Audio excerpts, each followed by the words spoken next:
Having partnered with H&R AgriPower since 1991, Martin Till is proud to sponsor the H&R AgriPower Dealership of the Year video series. Martin Till, the most trusted name in no-till.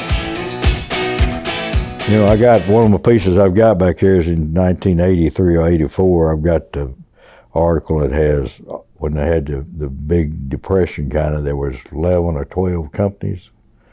Out of that 11, 12 companies, there's only 3 here today, OEMs. I saw that same thing in the fertilizer business. There's so many people tried to dominate the fertilizer business. The big companies had Bama, but they couldn't do it. It was hard. Nutrient has done the best job so far.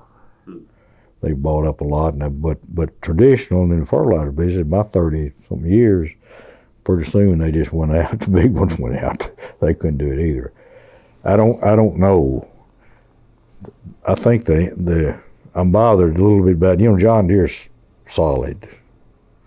You know, they raise their own people. We have to work with people that haven't been in the equipment business, that don't know much about the equipment business, stuff like that. But they got their side of the fence, and they need what we do. If we can just convince them, say, you can do what you want to do, and tell you what we're doing, what you got to do, we between you and the market. Right. And we got to sell your product, and it's got to be quality. We fight that every day. It's got to be quality, and it's us. We sold that guy. That's how we look at it. He bought it from us. He didn't buy it from Case.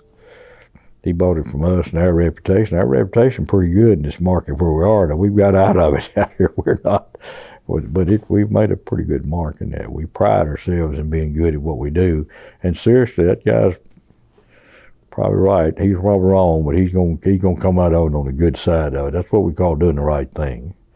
We got to settle this thing. I was down there the other day, and that kid got a guy that worked on his piece, took it home. It wouldn't even start. It's a poor running store. We just getting started. And he walked in behind it, and he come in and said, "I got him back in here, Mr. Hunt." Said he's talking to me now and stuff like that. Said we might lose a little money. I said, "Don't worry about that. What you have to do is change his mind about you in this market, because he has a bad opinion of you right now." And he told me the next time I was down there, he said, "I think you're right." So I think you're going to bring me another tractor. I said, "What you want to do? You might lose a little money here. Don't worry about that. You got to salvage that customer back to work for you here, because that's what we got to have. We're number 2. Deere's number 1. They don't have to do everything we do. We got to be better than they are at what we do. And then plus that, we got to make our equipment match theirs. I don't care what. We just have to do that.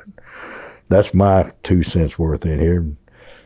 Let's drive it home. Everybody understands it. We understand it because we farm. It's not hard to see. And I think Steve's really good. Steve got a good personality. Some things he has to do he don't like to do. Like, you got to get up there with the company people. And he does that. I mean, he probably didn't tell you, he's rung some bell pretty high. And I finally told him, we can't just accept, I'm sorry, some of these people have been handed a job and they're afraid they're going to lose the job. We got to go over that. I'm sorry, go straight to the head. That's what you got to. I don't care. If he don't like it, he don't like it. He won't call you back or he won't do it. But you got to take 9 times out of 10, son, he don't know either what we know. And they try to shield him from, he has to know it if he's going to be successful what he's doing. One thing, we share everything. Sometimes it's not too good, but we share everything. And really, some of them when we get them, they don't know anything about the equipment business, hardly. Nobody shared them any numbers. They didn't show them anything. Talk about what we're talking, calling on somebody, or call list, or organization. They don't know anything, but you can't just run in there and just overpower them. You got to share. You got to get where what you're talking about. They got to trust you. So look, let me tell you how it is. This is what happens. This is how you get it done. Old days, you called on a customer 4, 5, 6, or 7 times. You wanted to know the name of the dog, the name of the kids, the name of the wife, and the whole 9 yards. We're a little more direct to that. I think that part of understanding those people are not exactly like we are. Right. And we have to try to get them in the company to be as close to that as we can. That's a slow process sometimes. But we've been pretty good at that. That's where I'm plain Wayne to them.